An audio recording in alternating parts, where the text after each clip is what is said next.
Fala pessoal, tudo bem? Vamos iniciar então a nossa revisão do Enem e eu vou fazer essa revisão no formato aulão. Então eu vou falar de algumas equações e algumas dicas daqueles conteúdos que eu julgo mais importantes e também daqueles que vocês solicitaram que eu revisasse com vocês, beleza?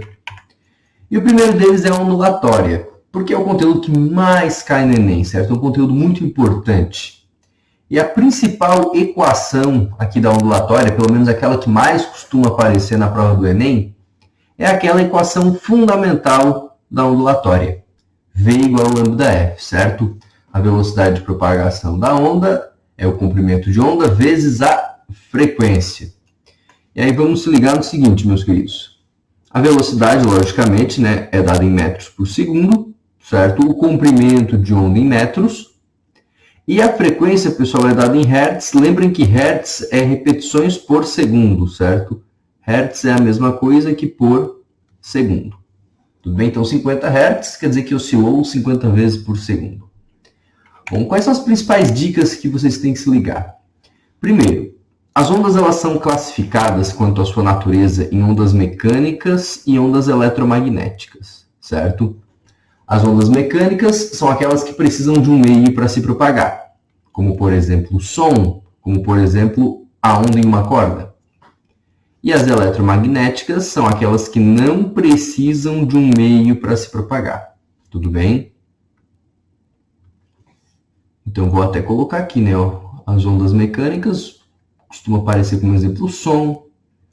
As ondas eletromagnéticas, que não precisam de um meio para se propagar, né? O grande exemplo é a luz. E aí, se liguem também que as ondas elas são classificadas quanto à sua frequência, né? Por exemplo, no som, a frequência define se é mais agudo, mais grave. Nas ondas eletromagnéticas, a frequência define a cor.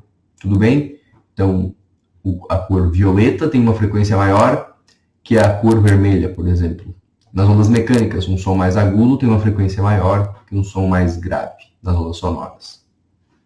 Bom, segunda dica importante, pessoal, a respeito dos fenômenos ondulatórios. Eu destaquei dois aqui com vocês. O primeiro é o fenômeno da difração. Esse fenômeno está relacionado ao princípio de Huygens. E, basicamente, esse princípio diz que cada ponto de uma frente de onda se comporta como uma nova fonte. O que isso significa? Significa que quando a onda ela tem um obstáculo de tamanho próximo ao seu comprimento de onda, então vamos colocar aqui que a difração ela vai ocorrer quando o tamanho do obstáculo é mais ou menos o tamanho do comprimento de onda, a onda ela consegue contornar esse obstáculo, certo? É por isso, por exemplo, que a gente consegue ouvir a voz de uma pessoa falando atrás de um muro. Porque o som é capaz de contornar esse obstáculo, esse fenômeno da difração. Ele também ocorre com a luz. Beleza? O segundo fenômeno que é muito comum, porque ele tem muitas aplicações, é o da ressonância. Basicamente, a ressonância, pessoal, ela ocorre o seguinte. Quando algum sistema vibrante ele recebe pulsos, e esse pulsos tem a mesma frequência que a vibração desse sistema, ocorre um aumento na amplitude de vibração. Certo? Então, eu tenho um sistema que naturalmente oscila. Se ele recebe energia com a mesma frequência, essa oscilação vai aumentar, a amplitude de oscilação vai aumentar. A gente tem vários e vários exemplos de ressonância. Um exemplo clássico é aquele da ponte sobre o rio Tacoma, né? Que a ponte era uma ponte estaiada, ela vibrava e a vibração dos ventos tinha a mesma frequência. Aí ela oscilou. Vocês podem encontrar esse vídeo no YouTube, né, da ponte rompendo. Beleza? E por fim, pessoal, a parte de acústica, eu destaquei aqui para vocês, né, os efeitos das ondas sonoras nos nossos ouvidos, certo? Os fenômenos fisiológicos, né? Então, se ligar que a altura de uma onda tem a ver com a frequência, certo? Grave e agudo, frequência maior, agudo, né? Frequência maior, agudo. Frequência menor, grave. A intensidade tem a ver com a amplitude, seria um grito, amplitude bem grande, assim, um sussurro, amplitude pequena. Tudo bem? E o timbre, ele tem a ver com o formato da onda. Então, isso vai depender de cada fonte, certo? Cada fonte vai ter uma onda com formato diferente. Ou seja, grave e agudo é a frequência, nós chamamos isso de altura, certo? São as notas musicais, mais agudas, mais graves. A intensidade seria o volume, certo? Mais intenso, mais forte ou mais fraco. E o timbre é o que permite que a gente distingua diferentes fontes sonoras. Por exemplo, a nota sol em um piano é diferente da nota sol em um violão. Tudo bem? Então essas foram as dicas de ondulatória. No vídeo seguinte eu vou resolver alguns exemplos, beleza? Bom, vamos para a termodinâmica. O que eu destaquei aqui para vocês? Primeiro, as equações principais, né? O Enem não dá equação, não dá fórmula. Tem que saber, pessoal, primeiro, o trabalho de um gás, certo? O trabalho termodinâmico, dado em joules. Trabalho tem a ver com movimento, né? Tem a ver com o gás expandindo ou contraindo. Então, é a pressão vezes a variação de volume. E a primeira lei da termodinâmica, ó. Em um sistema fechado, a variação da energia interna é o calor menos o trabalho, né? Eu coloquei aqui em joule, poderia ser em caloria essas unidades de energia. Quais são as dicas que eu dou para vocês? Primeira dica, a expansão clássica, né? Expansão adiabática. Então, em uma transformação adiabática, o calor é zero, certo? Nós vamos ficar com isso aqui, ó, na primeira lei da termodinâmica, né? Certo? Variação de energia interna é menos o trabalho. Se eu estou falando de uma expansão, o volume aumenta. Se o volume aumenta, o trabalho aqui, ó, é positivo, certo? Vou pegar outra corzinha. O trabalho é positivo, né? O volume aumenta, o gás expande. Então, a energia interna, a variação de energia interna é negativa, né? Com esse menos aqui da equação. Se o trabalho é positivo porque o gás expande, o ΔU é negativo, certo? Bom, ΔU negativo, pessoal, quer dizer que o gás resfria, né? Energia interna tem a ver com temperatura. Então, quem nunca, né? No aerosol, tu vai usar ele e sente que a lata fica mais fria, certo? Esse exemplo é bem importante, bem manjado, é bom saber, bom lembrar. Bom, segunda dica importante aqui, pessoal, são os ciclos termodinâmicos, porque são as grandes aplicações, né? Os motores. Então, o trabalho do ciclo é igual ao calor do ciclo, visto que em um ciclo termodinâmico, né, quando completa o ciclo, volta à mesma temperatura, ou seja, a variação da energia interna no ciclo é sempre zero, tudo bem? Destaco dois ciclos importantes aqui, ó, o ciclo de Carnot e o ciclo de Otto. Bom, o ciclo de Carnot ele tem sua importância, pessoal, porque ele é o ciclo com maior rendimento possível, né? Aí eu lembro vocês que esse ciclo, ele é um ciclo teórico, ele não pode ser construído, certo? Teórico. E que o rendimento dele é sempre menor que 100%. Mesmo sendo o maior rendimento possível, não pode chegar em 100%. Porque existe uma lei da termodinâmica que diz que isso é impossível, certo? Nenhum motor, nenhum ciclo termodinâmico tem 100% de rendimento. E o ciclo de Otto é o ciclo do motor de 4 tempos. Então, normalmente, isso aqui vai estar relacionado com veículos, né? Com carros, motos, certo? É um ciclo clássico de motor. Nunca caiu no Enem, isso pode aparecer em algum momento, certo? Bom, pelo menos nunca desde 2010, 2008, né? Que é desde que o Enem é utilizado para ingresso na universidade. Bom, por último, as leis da termodinâmica, muito importante, né? É uma palavrinha de cada. Primeira lei tem a ver com conservação de energia, certo? Primeira lei tem a ver com não tem como criar nem destruir energia. Segunda lei tem a ver com degradação de energia. É aquele lance da entropia. Basicamente, a segunda lei vai dizer para a gente algumas coisas, que é os sistemas, eles são, em geral, sistemas naturais irreversíveis, certo? Se tu vai para um lado, tu não consegue voltar, por exemplo, se tu queima carvão, tu não consegue pegar a fumaça de novo e transformar em carvão, né? Então, os sistemas eles são irreversíveis porque a entropia tende sempre a aumentar. Por esse motivo que o calor tende sempre a ir do mais quente para o mais frio. Por esse motivo que as máquinas térmicas nunca têm 100% de rendimento, sempre menos de 100%. Certo? Então, segunda lei, sempre associei a isso. Motores não têm 100% de rendimento, o calor vai do mais quente para o mais frio, e os processos naturais são irreversíveis. Dica 3, pessoal, trabalho e energia, toda aquela parte de energia mecânica. Olha aqui as equações todas, né? Então, energia cinética relacionada ao movimento, tem a ver com velocidade, ó. Energia potencial gravitacional, né? A capacidade de entrar em movimento devido à gravidade, a capacidade de cair. Certo? Energia potencial elástica normalmente aparece quando a gente tem uma mola. Então tem a ver com a deformação da mola. E a energia mecânica é justamente a soma, né, da energia cinética com a potencial. Quais são as dicas aqui? Isso aqui cai bastante no Enem, pessoal. Primeiro, as transformações de energia. É muito comum o Enem pedir esse tipo de interpretação para vocês aqui, ó. Uma energia se transformando em outra. Por exemplo, lá na hidrelétrica, a gente tem água represada, então ela tem uma certa energia potencial, que quando cai, essa energia potencial vira energia cinética. E aí isso faz com que funcione um gerador que transforma em energia elétrica. E aí chega aqui na tua casa e tu liga uma lâmpada, certo? Essa energia elétrica é transformada em luminosa. Então essas transformações de energia aparecem bastante no Enem. Outra coisa muito importante são os sistemas conservativos e dissipativos. Nos sistemas conservativos, nós não temos perdas, não temos dissipação de energia.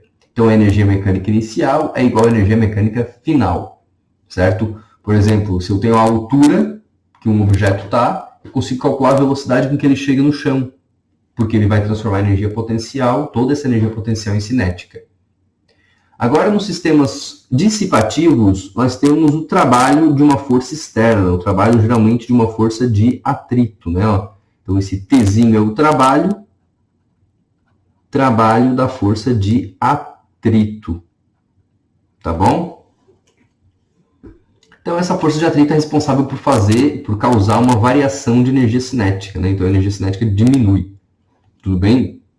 O Enem gosta de cobrar isso te dando um percentual. Já apareceu umas 2 ou 3 vezes. Ah, o rendimento é só de 60%. Então, tu calcula a energia mecânica inicial e tu sabe que no final tu vai ter só 60%. Certo? Faz uma regrinha de 3. Pai do céu, a regrinha de 3 no Enem é o bicho, hein? Qual é a próxima dica que eu vou dar aqui para vocês? Calorimetria. Bom, que macete e que mole, né? Calor sensível, primeiro, ó, calor sensível, causa mudança de temperatura. Calor latente, né? Ó, que mole, causa mudança no estado físico. Vem mudança na temperatura, que macete, mudança no estado físico, que mole. Quando eu sei qual é qual? Bom, é fácil. Estou falando de água a 50 graus. O que acontece quando eu aqueço a água a 50 graus? Ela aumenta de temperatura. Mas e se, a nível do mar, a água estiver em 100 graus? Aí ela não vai mudar de estado físico? Então tem que ter essa atenção. As dicas que eu dou para vocês são as seguintes, pessoal. Primeiro, no equilíbrio térmico, a soma de todo o calor trocado tem que ser zero. Imagine que eu tenho 2 objetos, ó, a caneta e a minha mão. Eles vão trocar calor.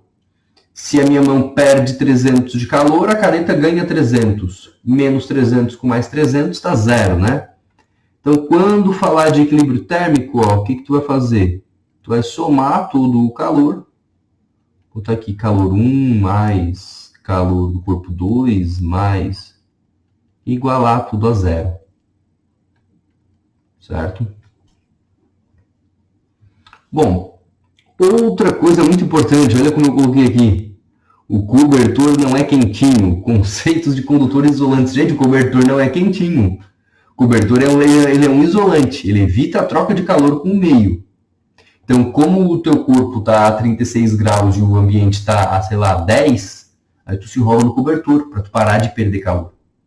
Mas se o ambiente está a 20, 30 graus e tu tens, por exemplo, uma barra de gelo, tu pode enrolar num cobertor também. Porque daí vai evitar que o gelo ganhe calor do ambiente e derreta, certo? Assim como o próprio gelo é um isolante. Por isso que os esquimós vivem dentro de iglus. Por isso que quando um lago congela, ele não congela até lá embaixo, né? Forma uma camada de gelo, mas ele não continua congelando, porque o gelo é um isolante, certo? Então, bastante atenção nesses conceitos, né? Então, primeiro, quando a gente fala de frio, o conceito de frio e quente. Bom, frio é uma sensação.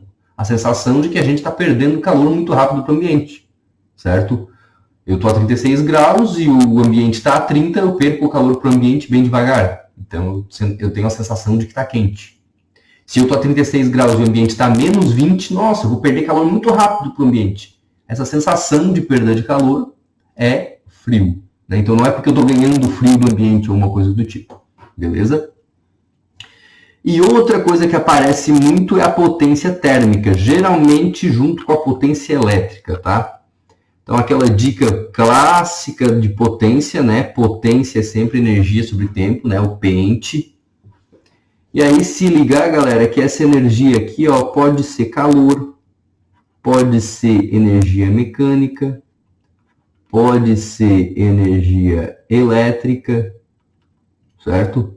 É algum tipo de energia qualquer.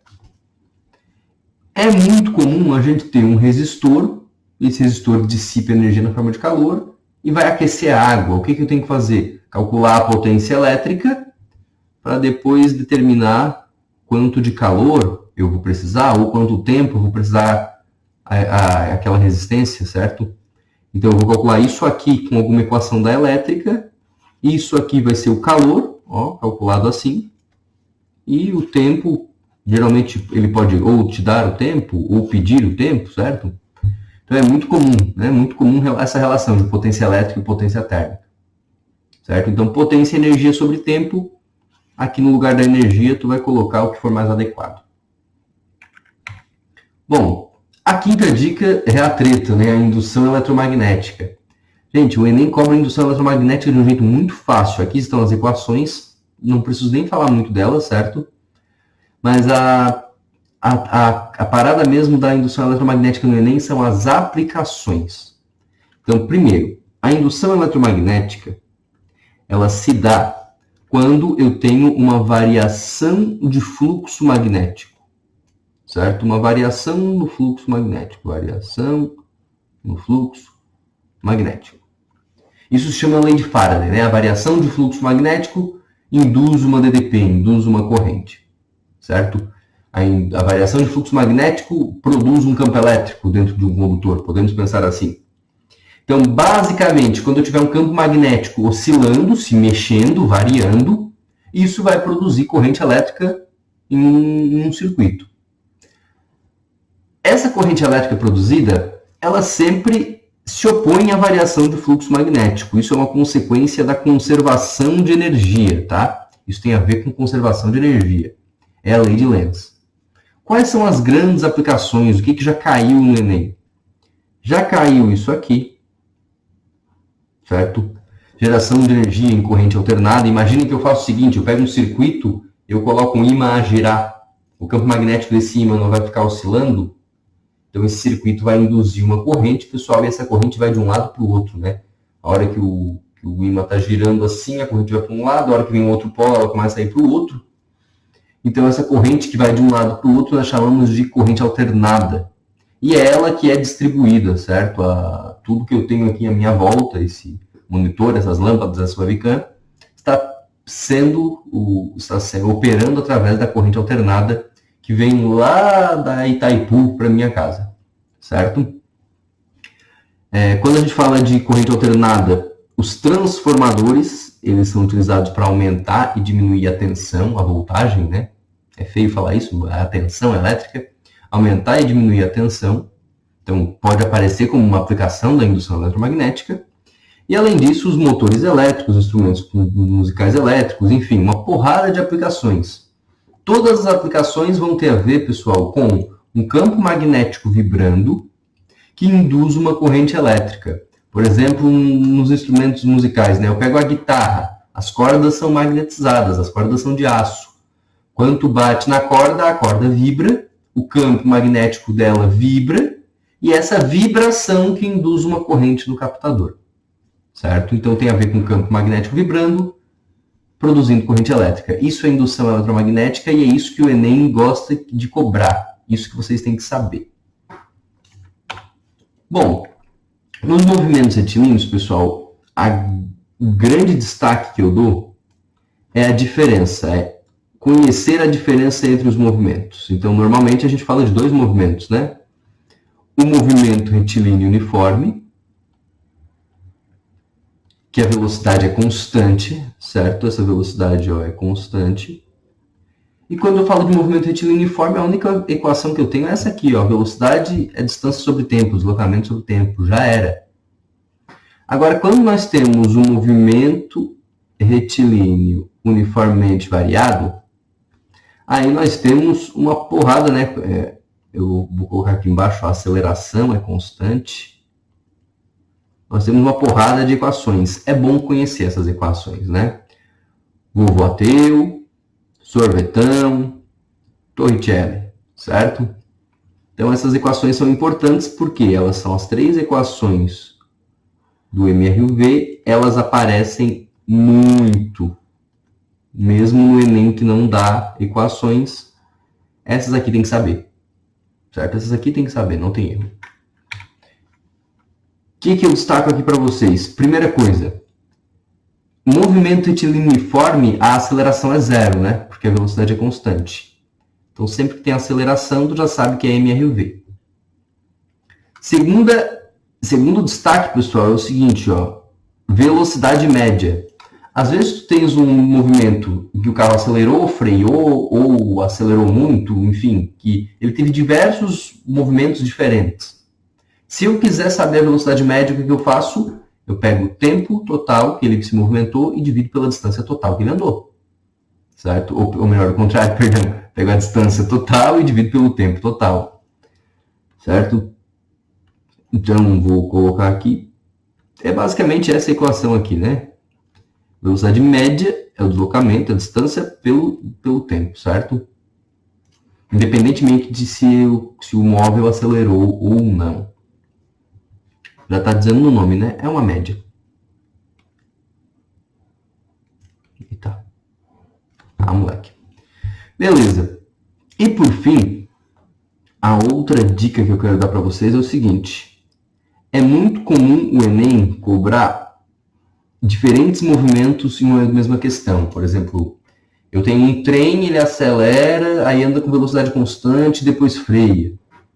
Certo? Ou um carro no semáforo, ele acelerou, aí viu que não ia dar e freou.